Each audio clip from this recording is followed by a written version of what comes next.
औरों को शून्य नहीं करे पर खुद को शून्य करे।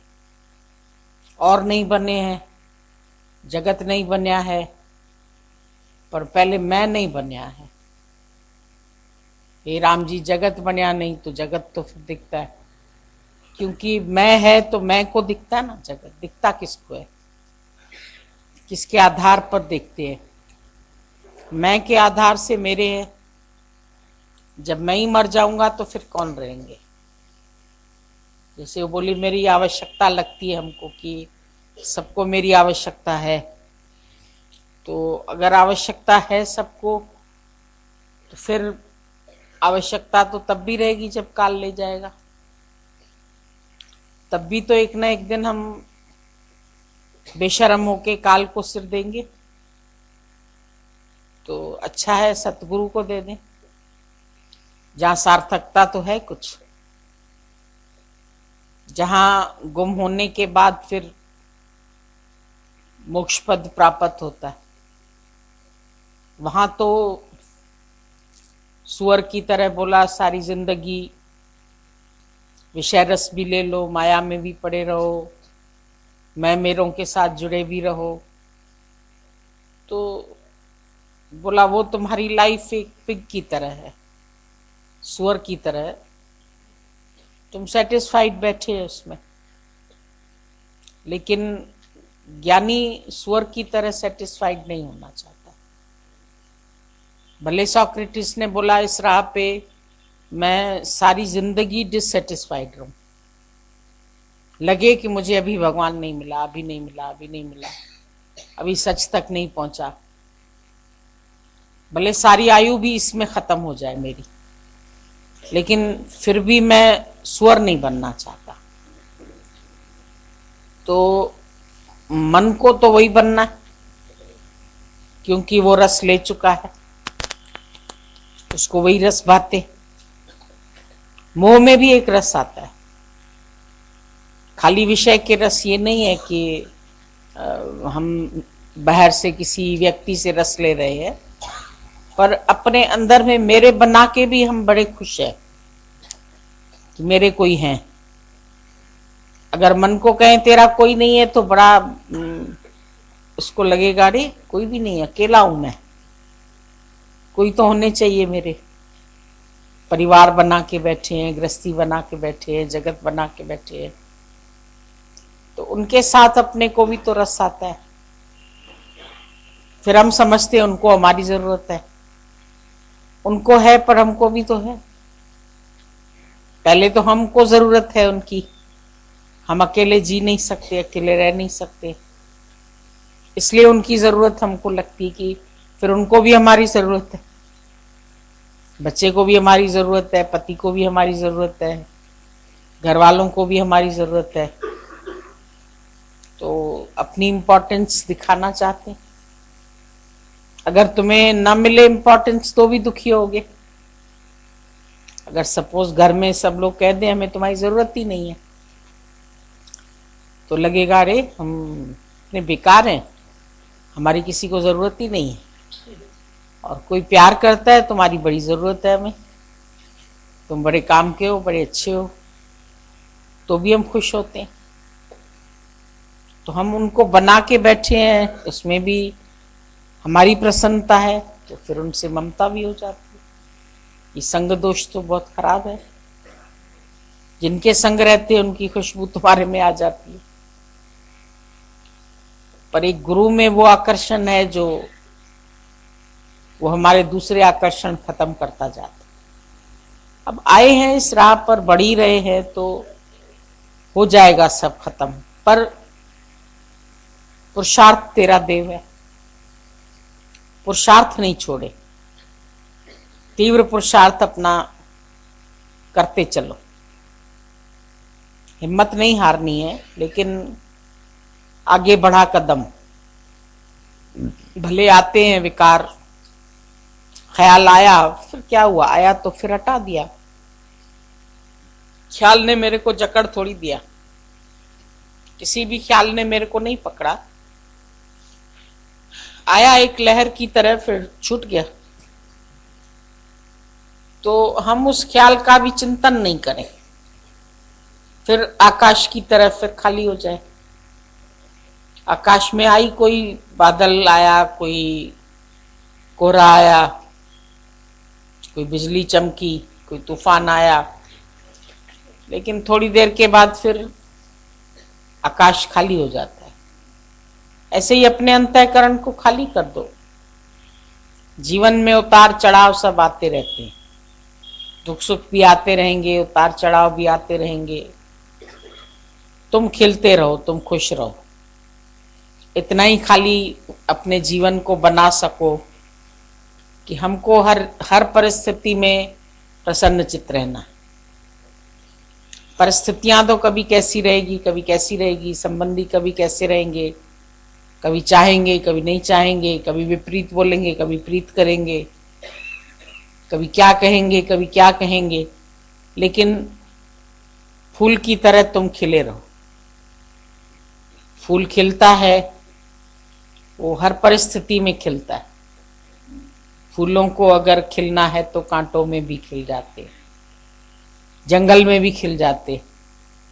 जंगल में भी जाके देखो तो इतनी तरह तरह की वैरायटी होती है फूलों की। हम देखते हैं पहाड़ों पर ऐसे ऐसे फूल दिखाई देते हैं, पूरा गुलदस्ता बना हुआ। हम कहते हैं ऐसे ऐसे फूल तो हमने अपने शहर में तो देखे ही नहीं है कभी। वहाँ की एनवायरनमेंट में वो अपने आप पैदा हो जाते हैं। वहाँ तो कोई बीज छिड़कने भी नहीं जाता है, एक प्रकृति ही उनको पालती है। और कैसे कलर्स इतने अच्छे अच्छे होते हैं उसमें, उसमें भी तरह तरह के कलर्स, पर्पल भी है, पिंक भी है, येलो भी है, रानी कलर भी है, रेड भी है। कहाँ से आते कलर्स, प्रकृति कहाँ से चुराती है इतने सारे कलर।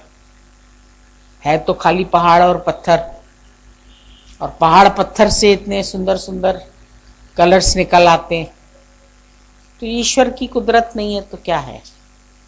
और इसीलिए फूलों की कितनी विशेषता होती है कि आप किसी का सत्कार करते हैं तो भी फूल भेंट देते, शादी ब्याह होता है तो भी फूल की माला चढ़ाते, परमात्मा के चरणों में भी थाली में भी फूल सजा के ले जाते। तो फूल का इतना महत्व क्यों है? क्योंकि फूल खिला रहता है, भले कांटे उसके चारों तरफ है, तो कांटे भी है तो उसकी रक्षा के लिए है। अगर जीवन में कोई उतार चढ़ाव भी है तो मुझे जांचने के लिए आते हैं, मैं अपने आप को जांचूं, मैं किसी कांटे में उलझूं नहीं, किसी में फंसूं नहीं। अच्छे है तो अपने अच्छाई से हमको फंसाते, बुरे से तो फिर मन निकल जाता है। पर जो अच्छे हैं उनमें फिर दूसरी तरह से फंसता है, जो नहीं रोकते। गीता भगवान बोलते थे कि सुख देने वाले भूत है, दुख देने वाले से तो तुम्हारे को वैराग आ जाता है, ये हमको दुख देते हैं। लेकिन जो सुख दे रहे हैं उसमें तो तुम्हारा आकर्षण खुद ही हो जाता है, उसमें तुम अट्रैक्ट हो जाते हो। तो अच्छे है ना, ये करते हैं, ये देते हैं, पैसा देते हैं, पूछते हैं, प्यार करते हैं, गाली नहीं मिलती है, अपमान नहीं मिलता है, तो फिर उसमें और तरह से मन फंसता है। अच्छी चीज भी फंसाती है, बुरी चीज भी फंसाती है। कांटा तो उलझाता ही है, लेकिन फूल फिर अपने अट्रैक्शन से हमको अपनी ओर खींचता है, तो वो भी फंसाता ही। मन को फंसने की आदत है तो कहीं भी फंसता है। तुम सबसे शिक्षा लेते जाओ, मौज लेते जाओ, मस्ती में नाचते रहो, घूमते रहो, इतना मजा करते रहो, उलझो नहीं। आज ही ऐसा हो जाए, आज ही ऐसा हो जाए, हो रहा है सब ठीक है, तुम अपना सही ट्रैक पर चल रहे हो, खुश रहो। खाली तुम्हारा काम है प्रसन्न चित्त रहना, और प्रसन्न चित्त रह के सबको अपनी प्रसन्नता बांटते रहो, देते चलो। जो भी तुम्हारे संपर्क में आते हैं उनको भी हंसाते रहो, उनके साथ भी खुश रहो। जो बातें तुम्हें अच्छी आती है उनको बताते चलो, देना सीखो, कंजूस नहीं बनो, ज्ञान को भी अपने तक सीमित नहीं रखो, धन को भी अपने तक सीमित नहीं रखो। हर जगह दान का महत्व बताते हैं, क्योंकि मन बड़ा कंजूस है, अपना पुराना कपड़ा भी नहीं दान करना चाहता है। वो भी सोचता है कि हमको अभी तो आ जाएगा काम, अभी तो अच्छा पड़ा है, कैसे दे दे, वो भी नहीं देता है। तो कुछ देना ही सीखो, दातार बनो, देवता। प्रकृति में हर चीज दे रही है, सूरज दे रहा है, चंद्रमा दे रहा है, हवा दे रही है, प्रकृति इतना सब कुछ दे रही है, अनाज भी दे रही है, फल भी दे रही है, एनवायरनमेंट इतनी अच्छी दे रही है, तुमको खुशबू दे रही है, सौंदर्य दे रही है, क्या नहीं मिल रहा है हमको। तो ये शरीर भी तुम्हारा एक प्रकृति का हिस्सा है, इससे भी सबको सब कुछ मिलना चाहिए। अपनी उलझनों को किनारे रख दो, गठरी बांध के किनारे रख दो, उनके लिए सोचो भी नहीं। कई बातें ऐसी होती है जब धागा भी उलझ जाता है तो हम बोलते हैं पहले रख दो उसको, उसके पीछे नहीं पड़े रहो कि अभी उलझे, अभी सुलझे, अभी सुलझे। फिर एक टाइम आता है जैसे लगता है तो सुलझा ही पड़ा था, हम समझ रहे थे बड़ा उलझा हुआ है, हाथ में उठाते ही एक सिरा मिल जाता है और सारा धागा सुलझा पड़ा है। तो एक बार छोड़ देना चाहिए। कभी कोई चीज नहीं मिलती है, अलमारी ढूंढ रहे हैं, अटैची ढूंढ रहे हैं, इधर ढूंढ रहे हैं, उस कमरे में, गद्दे के नीचे, तकिए के नीचे, फिर अचानक कोई बॉक्स खोलते हैं, अरे ये तो हम भूल ही गए थे, यहां रखी थी। और उस वक्त ये भी नहीं होता है कि उसको खोज रहे होते, कोई और चीज निकाल रहे होते हैं और वो चीज मिल जाती है, दिमाग से स्लिप हो जाती है हमने कहाँ रखी थी, और फिर अचानक अनायास मिल जाती तो फिर कितनी खुशी होती है, अरे इतने की चीज थी, ये तो हम भूल ही गए थे, ये अंगूठी इतने की थी, मैं भूल गई थी, यहाँ रखी हुई थी, चलो मिल गई। तो छोड़ दो, जिस वक्त उलझन है उस वक्त उसके पीछे मत पड़ो। मन के भी ज्यादा पीछे पड़ने की जरूरत नहीं। अगर मन के भी ज्यादा पीछे पड़ोगे तो मन और उलझाता रहेगा और पीछे तुम्हारे आएगा और तंग करने की कोशिश करेगा। लीव इट, हर बात को छोड़ दो, ख्यालों को भी पकड़ के नहीं बैठो। मोह है, मोह है, मोह नहीं है, प्रेम परमात्मा से तुम बढ़ाते रहो। जैसे इतना मोह छूट गया, कभी तो ऐसा भी होता था जो एक दिन भी हम लोग नहीं रह सकते थे एक दूसरे के बिना, लेकिन अब इतना हो गया है कि गुरु के प्रेम में कितने कितने महीने भी रह सकते हैं, कितने दिन छूट सकता है। तो अगर कोई ऐसा झटका भी लगेगा तो परमात्मा ही अंदर शक्ति भी देगा।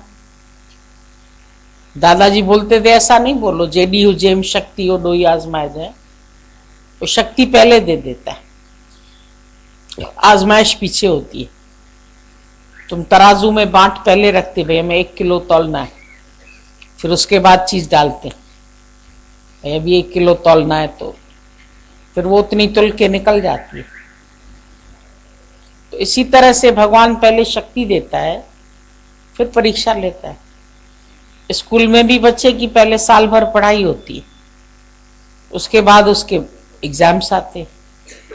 तो हम लोग भी बैठे हैं सत्संग में, रोज हमारी पढ़ाई हो रही है, हमें एजुकेशन मिल रहा है, फिर एक ना एक दिन कोई ना कोई हालत आती है, तो उस वक्त भी तुम खुद हैरान हो जाओगे कि अंदर से कौन सी शक्ति है जो हमको संभाल के बैठी है, पकड़ के बैठी है, सचेत करके बैठी है।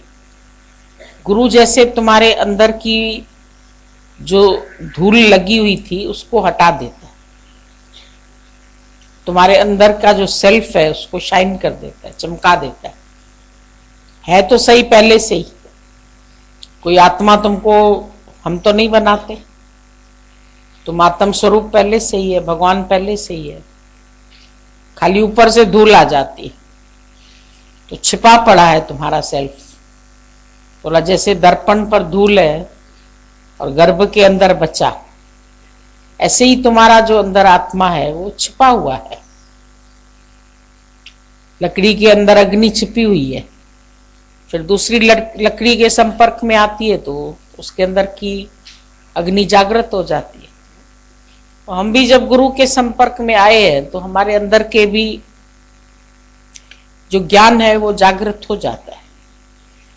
ज्ञान तुमको हम कोई बाहर से थोड़ी देंगे।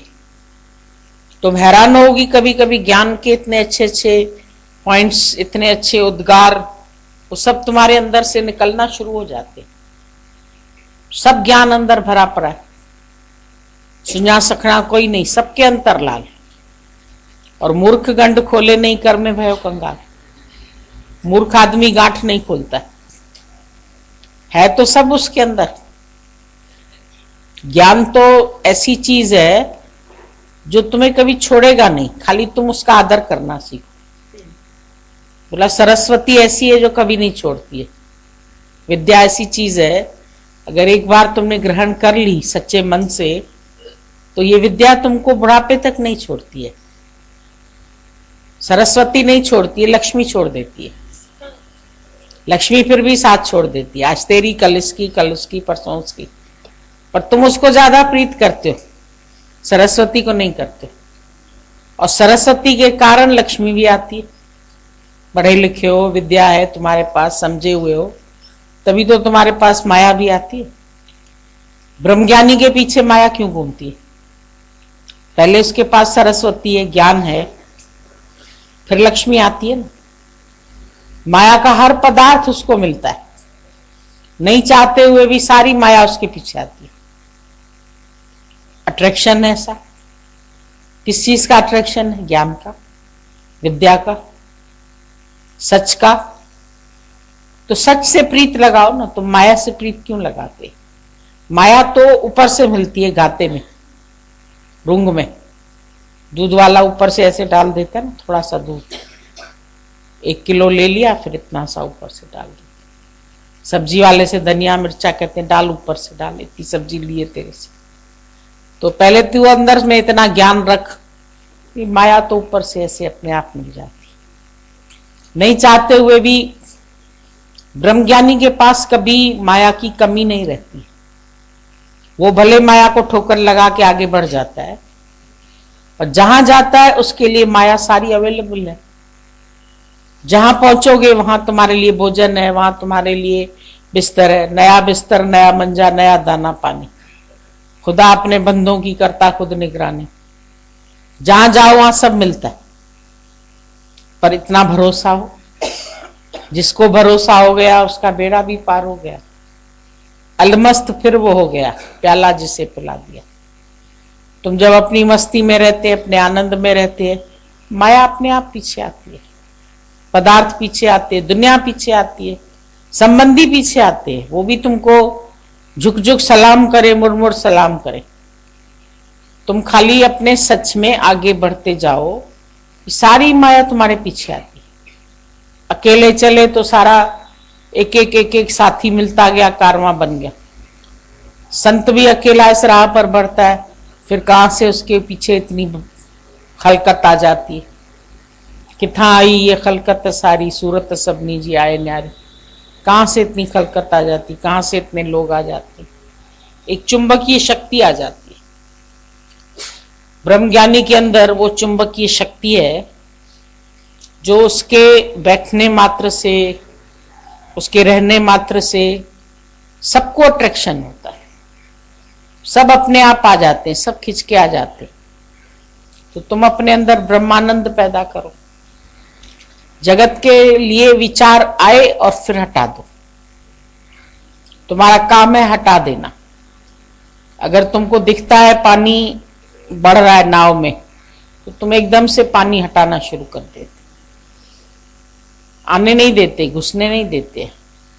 हमने देखा एक बार हम लोग किसी नाव में बैठे थे, तो पीछे से कहीं से कोई छेद था, तो वहां से पानी आने लगा तालाब में। तो एक उसका बच्चा लड़का बैठा था, उसको बोला ये पानी ऐसे ऐसे करके निकालते जाओ। मग्गा था उसके पास, लोटा, उसे वो निकालता जा रहा था पीछे। जितनी देर हम लोग पार हुए वो पानी ही निकालता रहा। तो भर नहीं पाया ना, धीरे धीरे उसमें ऊपर आ रहा था, वो निकालता जा रहा था, निकाल के उसी में फेंकता जा रहा था।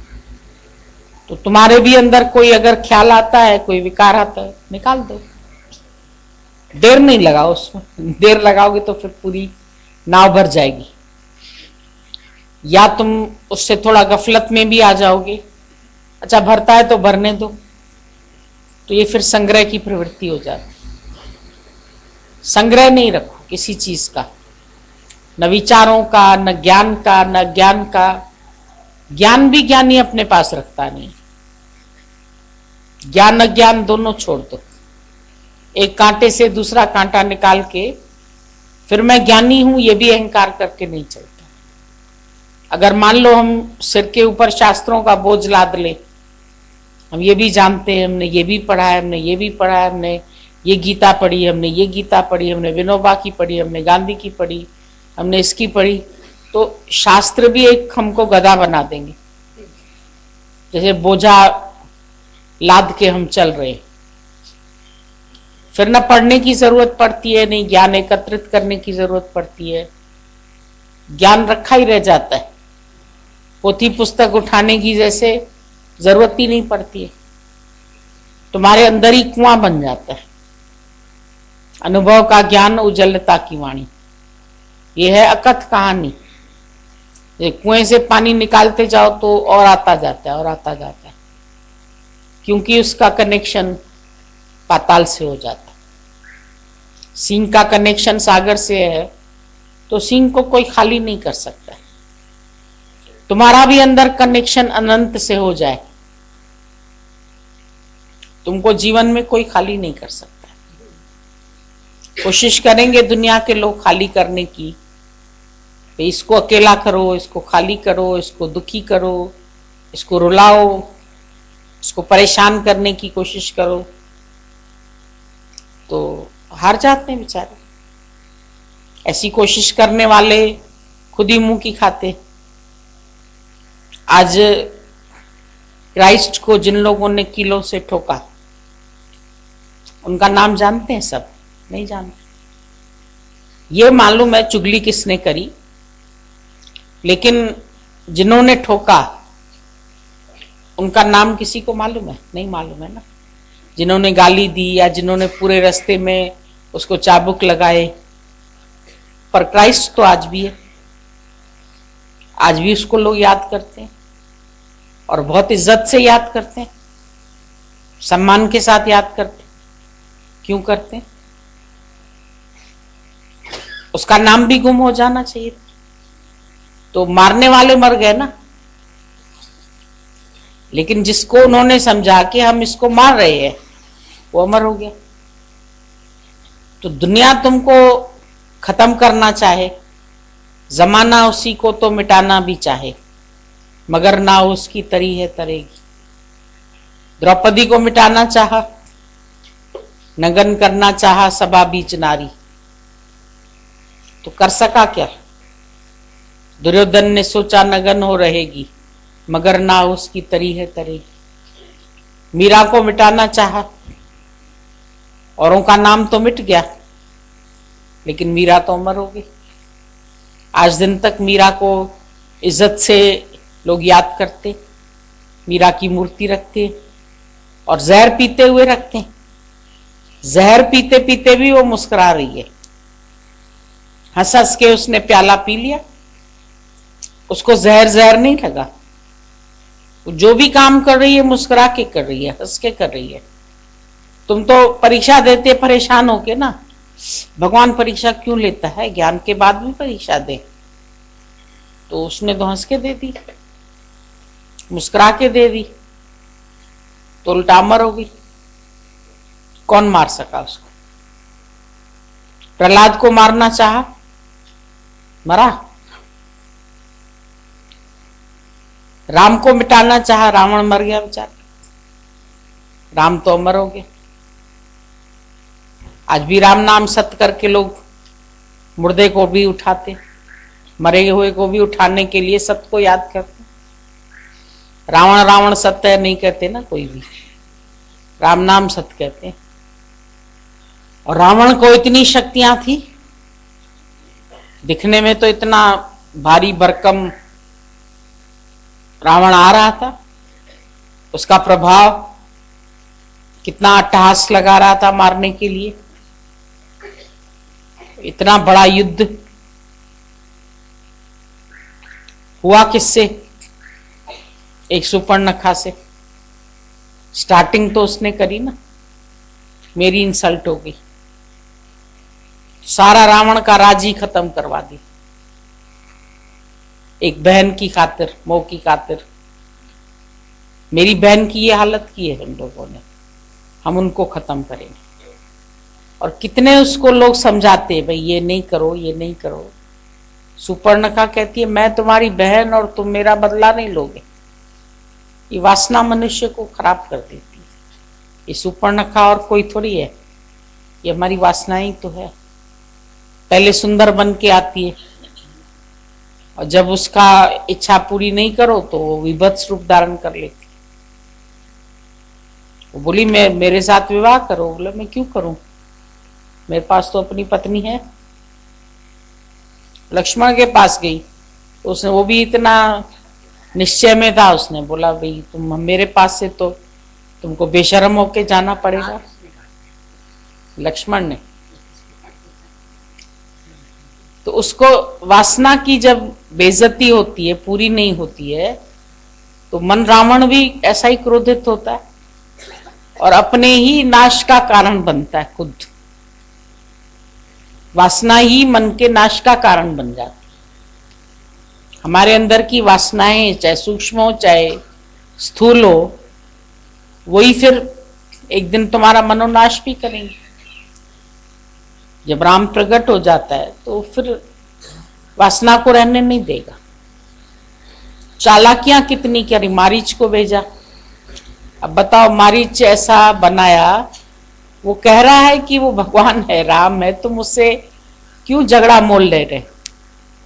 कहता है तुम मेरे को सब, मैंने तुम्हें समझाने के लिए थोड़ी बुलाया है, मैंने तो तुम्हें खाली आदेश दिया है कि तुम जाओ और मायावी हिरन बनके और ऐसे उसको रिझाओ जाके।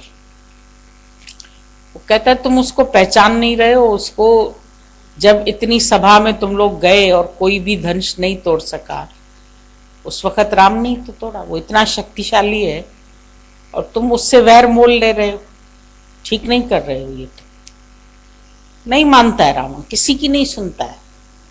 मन जब उसको अच्छी शिक्षा दो ना, नहीं सुनता है। मंदोदरी ने दी तो उसकी भी नहीं सुनता है। तो मारीच ने बोला भाई मरूंगा तो सही, अब अगर इसका कहना नहीं मानता हूं तो ये मारेगा, इससे अच्छा राम के हाथों क्यों न मरूं, फिर भी मेरी सदगति होगी कि भगवान के हाथों मर रहा हूं। तो दुनिया वालों के हाथ तो मरोगे तो एक दिन ना, तो भगवान के हाथों क्यों न मरो? मरना ही है तुम्हें, एक दिन तो मरोगे। तो ईश्वर के रास्ते पर मर जाओ वो ज्यादा अच्छा है, या मायावी लोगों के बीच में मर जाओ तो अच्छा है? उनके भी काम करते करते, इच्छाएं पूरी करते करते एक दिन तो मरोगे ही। बचोगे तो एक दिन तब भी नहीं ना। तो मरना ही है तो इस राह पे क्यों ना मर जाओ। तो बोला ठीक है, फिर उसी के हाथों जा रहा हूं मर। मुझे पता चल गया, समझ आ गई कि अभी मेरी मृत्यु करीब है, तो भगवान के हाथों मर जाओ। जब हमें भी अपनी मृत्यु याद आ जाए तो हम कहेंगे भैया इसी राह पर क्यों नहीं मरे। एक दिन तो मौत आनी है सबकी, मौत आनी है, आएगी एक दिन। जान जानी है तो जाएगी एक दिन, ऐसी बातों से क्या घबराना। तो चला गया बेचारा। और कितनी भगवान ने उसको शक्तियां दे रखी थी कि राम की आवाज निकाल ली उसने, हाय लक्ष्मण, हाय लक्ष्मण। तो सीता भी समझ रही है कि मेरे पति की आवाज। मतलब कैसी भगवान ने उसको शक्तियां भी दी थी, लेकिन संग किसका था? रावण का। रावण के संग ने मरवा दिया। तुम्हारे भी अंदर इतनी शक्तियां हैं, पर अगर तुम मन का साथ करेंगे तो ये मन तो वैसे भी मरवाएगा। तुम बचना तो तुमको वैसे भी नहीं है, किसी सूरत में कोई नहीं बचने वाला है। सब मरने वाले तो है ही, एक दिन दुनिया से वैसे भी जाओगे, तो इस राह पर क्यों नहीं जाओ? प्राण देने ही है तो सच की खातिर दे दो। सच की खातिर मिट जाएंगे, अपने आप को मिटा दो खुशी से। अगर नहीं मिटोगे तो मिटा दिए जाओ। काल तो आएगा तो फिर वो तो पूछेगा भी नहीं। कल परसों ये लोग गए थे मवैया कहीं, वो आदमी खुद नेचुरोपैथी का डॉक्टर, उसने बोला हमको मिलना था, हम सोचे चलो मवैया जिस दिन जाएंगे तो उस दिन उससे मिल लेंगे। मिलने के लिए वो संडे को अपने घर सत्संग करता था, तो सैटरडे को ही पहले ही सब दरी वरी बिछा के कुर्सियां लगा के सब अपने हॉल में रख देता। उस दिन फ्राइडे को ही रख दिया। फ्राइडे को सब बना बनू के भाई बाद में सत्संग होएगा, और सैटरडे को मर गया। रात को सोया, सुबह उठा ही नहीं, नींद में ही चला गया। पता ही नहीं चलता काल कब आके तुमको दबोचेगा। तुम सोते ही रहोगे, पर निश्चय में सोओगे, कम से कम अपना काम तो पूरा करके सो। वो अपनी दरी बरी बिछा के आराम से तो जाके सो गया, अपना काम पूरा करके। क्या तो सबने बोला देखो जैसे उसको पता लग गया, क्या उसने अपना काम तो पूरा कर लिया। तो तुम भी जीवन में अपना काम पूरा करके जाओ तो कितना अच्छा है। तुम अपना काम पूरा नहीं करते तो आधे अधूरे मरो, इससे अच्छा तो गुरु की शरण में आके मरो, वो ज्यादा अच्छा है ना। क्यों आधे अधूरे मरते हो? बेचारा चला गया दुनिया से, ऐसे ही बोलेंगे ना। और अगर ये कार्य पूरा करके जाओगे तो कहेंगे भाई गुरु के प्रेम में मर गया, गुरु से आशिकी में मर गया। एक पतंगा अपनी लौ पे जान दे देता है, तो तुम परमात्मा के लौ में क्यों नहीं मर जाते? आशिकी आती है तुमको करने, संसार वालों से तो बहुत करके आए ही हो, तभी तो पूछते हो उनसे कैसे छूटे। जैसे उनसे किया ऐसे ईश्वर से कर दो। बुलिया रबदा की पावना इथों पटके थे लाऊं, और क्या करना है। जैसी उधर करिए, जैसी प्रीत आराम में, तैसी हरि से हो। तो चला जाए वैंकुट में, फिर पला ना पकड़े कोई। संसार वालों से भी प्रीत करके देखिए, भी ये भी करके देखो। सौदा कया थी दुनिया में, पर ही भी सौदो निभाए ॾिस। ॿिया झंझट दुनिया जा लाए छॾ, लेवन लालण सां तूं लाए ॾिस। दुनिया की झंझट छोड़ के कोई उसमें कोई मेहनत कम थोड़ी है भाई। दुनिया की नौकरी चाकरी गुलामी सलामी कोई आसान है? फिर भी भगवान की आसान है, इसमें तो कोई तकलीफ नहीं। सुई में धागा डालने में भी मेहनत है, भगवान पाने में इतनी मेहनत भी नहीं। उसमें भी आंख चाहिए, सूक्ष्म धागा करो, सुई चाहिए, फिर बार बार सुई जो होती है ना, छेद के पास से ऐसा करके धागा छूट जाता है, पड़ता ही नहीं है उसके अंदर। धागा डालना मुश्किल। अगर नजर तुम्हारी सही नहीं है ना, तो तुम्हें छेद दूसरी जगह दिखता है। फिर चश्मा चढ़ाओ, ढूंढो, तो फिर जाके एग्जैक्ट धागे उसमें पड़ता है, छेद में। तो बोला सुई में धागा डालने में भी मेहनत है, पर भगवान पाने में इतनी मेहनत भी नहीं है। सच को जानने के लिए इतनी मेहनत भी नहीं। लेकिन फिर भी सच से इंसान भागता है और झूठ में लिपायमान हो जाए। सिर्फ फर्क यह है कि वो दिख रहा है, वो दिखता नहीं। दिखता नहीं है तो सत्ता तो उसी की है। अभी करंट नहीं दिखती है, पर लाइट के रूप में तो दिख रही है तुम्हें कि है करंट। आवाज के रूप में तो दिख रही है। तो तेरे अंदर से भी जो आवाज निकल रही है, तो उस रूप में किसकी आवाज है? कभी ये विचार तो करके देखो कि आवाज जो निकल रही है तेरे अंदर से, वो आवाज किसकी है? दिन मुर्दे हो जाओगे तब कोई बोले अरे एक अक्षर तो बोलो, पछाड़ी में पता नहीं क्या बोलना था इनको, कुछ बोल के ही नहीं है। हिलाते रहो मुर्दे को, बेचारे को, बोलता ही नहीं। किसने, कौन बोल रहा था? कहते गालायो कहते बुलायो थी वो जन सब कूड़ा, सब झूठ हो जाता है। बड़ी हैरानी लगती है कि अभी तो इतनी बातें कर रहा था, अभी तो इतना हंस बोल रहा था, वैसा मौन हो गया कि बोल ही नहीं रहा, एकदम पत्थर हो गया, जड़। कैसा शरीर है? फिर किससे ममता करके बैठे? जिससे की वो तो पड़ा है, अब करो उसको प्यार, अब नहीं करते, फिर तो उसको जलाने के सिवाय और कोई सोचता ही नहीं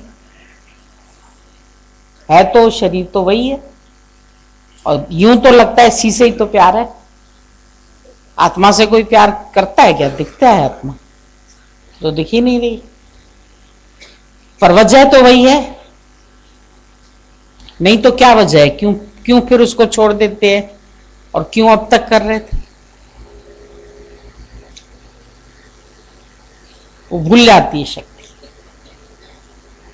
शक्ति को भुला के फिर व्यक्ति से प्यार कर रहे हैं, और व्यक्ति 1 मिनट में साथ छोड़ देता है, पता ही नहीं चलता। ये तुम्हारा शरीर भी छोड़ देगा एक दिन साथ।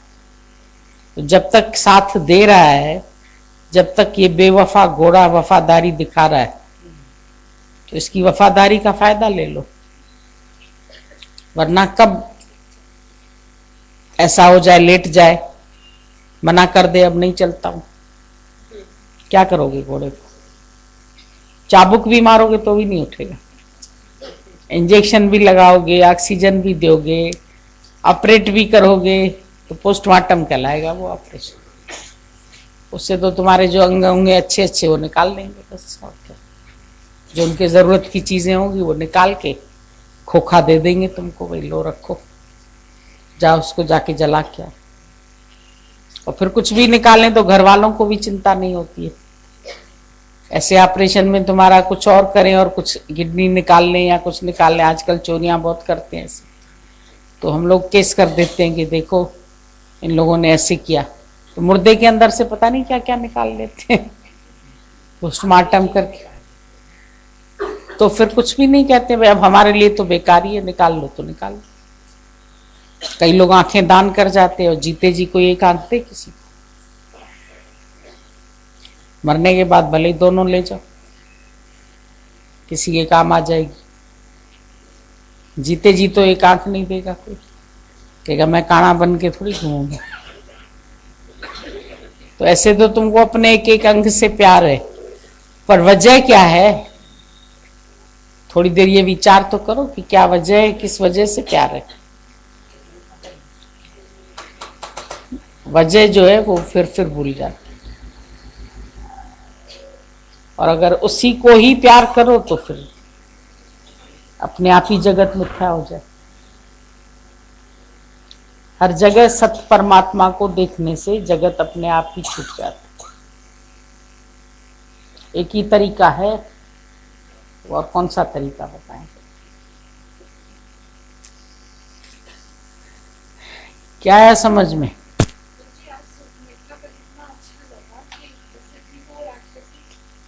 हाँ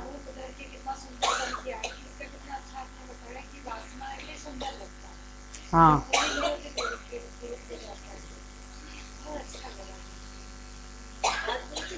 सरस्वती का पता चलता है, हमेशा आदर करो और कभी नहीं छोड़ेगा, उसी के कारण लक्ष्मी भी और माया भी आती है। हाँ। और मारीच का बहुत ही अच्छा लगा, पहली बार जैसे रामायण कितनी बड़ी राम की खातिर वरना तो नहीं, तो सच में